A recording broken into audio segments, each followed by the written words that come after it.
জুয়েল তার বাড়ি থেকে বের হতেই তার এক মামা তাকে ডেকে বলে, কিরে কই যাবি? জুয়েল বলল, এই তো মামা, এই সামনেই যাব।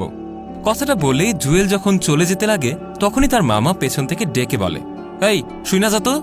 জুয়েল কাছে গিয়ে বলে, জি মামা, আমাকে ডাকছিলেন? ঠিক তখনই তার মামা রেগে গিয়ে বলে, ডাকছি তো।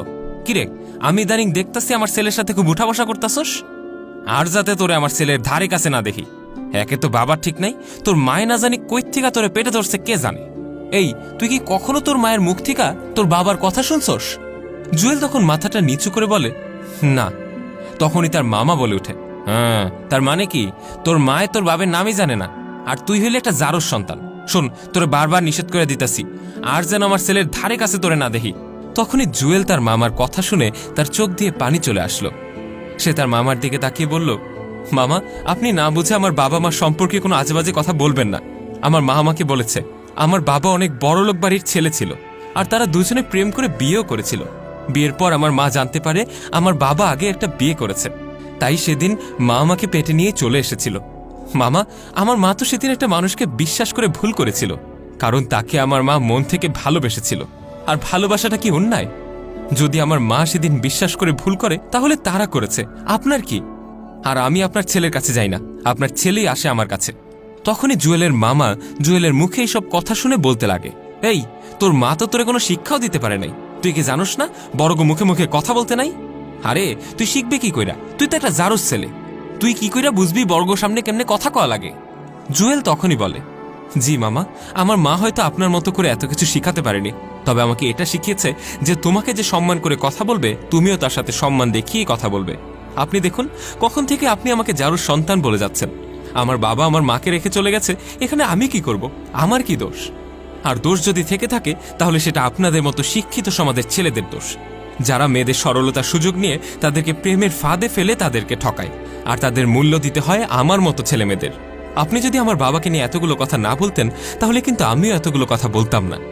আর কাউকে সম্মান না দিয়ে তার কাছ থেকে সম্মান আশা করাটা অনেক বড় বোকামি। জুয়েল এইসব কথা বলে সেদিনের মতো সেখান থেকে চলে যায়, আর তার মামা জুয়েলের কথাগুলো শুনে মনে মনে ভাবছে আর বলছে, ঠিকই তো, ছেলেটা তো কথাগুলো সত্যিই বলেছে। এর পরের দিন জুয়েল বাজার থেকে ফিরছে, তখনই সে দেখতে পায় যে তার মামা রাস্তা পার হতে যাচ্ছে, আর তার পেছনে একটা বাইক আসছে, কিন্তু তার মামা তা লক্ষ্যই করেনি। জুয়েল তখন দৌড়ে গিয়ে তার মামার হাত ধরে বলে, আরে মামা কি করছেন, আপনার পেছনে বাইক আছে। তখনই জুয়েলের মামা পেছনে তাকিয়ে দেখে যে সে একটুর জন্য বেঁচে গেছে। সেদিন জুয়েলের মামা জুয়েলের হাত ধরে বলতে লাগে, বাবারে, তুই আমার ওই দিনের কথার জন্য ক্ষমা করে দে বাবা। আমি তোরে তোর বাবারে নিয়ে অনেক অসম্মান করছি, তোরে যারোর সন্তান বলছি, এইসব কথার জন্য আমি তোর কাছে ক্ষমা চাইতাছি।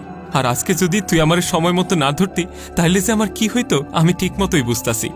জুয়েল বলে উঠল, ঠিক আছে মামা, তোমাকে এত ক্ষমা চাইতে হবে না। আর তুমিও যদি আমাকে সেদিন আমার বাবাকে নিয়ে এতগুলো কথা না বলতে তাহলে আমিও তোমার মুখে মুখে এতগুলো কথা বলতাম না। আর শোনো মামা, আমরা যারা বাবা ছাড়া একটা সমাজে বড় হয়ে উঠি একমাত্র তারাই জানি কতটা যন্ত্রণার মধ্য দিয়ে আমরা বড় হই। আমরা এই সমাজের কাছ থেকে যারোর সন্তান ডাক্তার শুনতে শুনতে একসময় খারাপ রাস্তায় পা বাড়াই, কারণ আমরা তো জেনে যাই আমরা যদি ভালো হয়ে চলতে চাই এই সমাজ আমাদেরকে সেই সুযোগটাও দেবে না। আমাদের নামের আগে সেই জারুস কথাটাই চলে আসবে, কিন্তু আমাদের সমাজের মানুষগুলো একবারও এটা ভাবে না যে এখানে আমাদের হাতটা কোথায়। আমরা কি আমাদের বাবা মাকে বলে দিয়েছি নাকি এসব করতে? আর এইসব ছেলে মেয়েগুলোই সমাজের প্রতিটা মানুষের কাছ থেকে অসম্মান পেতে পেতে একটা সময় এতটাই হিংস্র হয়ে যায় যে তাদের চোখে আর কিছুই বাঁচে না। তারাই একটা সময় একটা মেয়েকে ধর্ষণ করে, মেয়েদের মুখে অ্যাসিড মারে, তাদের ওড়না ধরে টান দেয়, আর তখনই আমরা বলে উঠি এই যে এই ছেলেটা মেয়েদের সম্মান করতে পারে না। আসলে আপনাদের কাছ থেকেই তো তারা এগুলো শিখেছে, এটা তো সমাজ বুঝতে চায় না। আসলে কারো কাছ থেকে সম্মান পেতে হলে আগে তাকে সম্মান দিতে হবে, তাছাড়া সেখান থেকে সম্মান আশা করাটা একটা বোকামি ছাড়া কিছুই না। তাই আসুন আমরা আগে নিজেরা পাল্টাই, তারপর অন্যদের পাল্টাতে বলি। ভিডিওটি ভালো লেগে থাকলে লাইক, কমেন্ট এবং শেয়ার করতে ভুলবেন না। কমেন্ট বক্সে জানান আপনার মূল্যবান মতামত।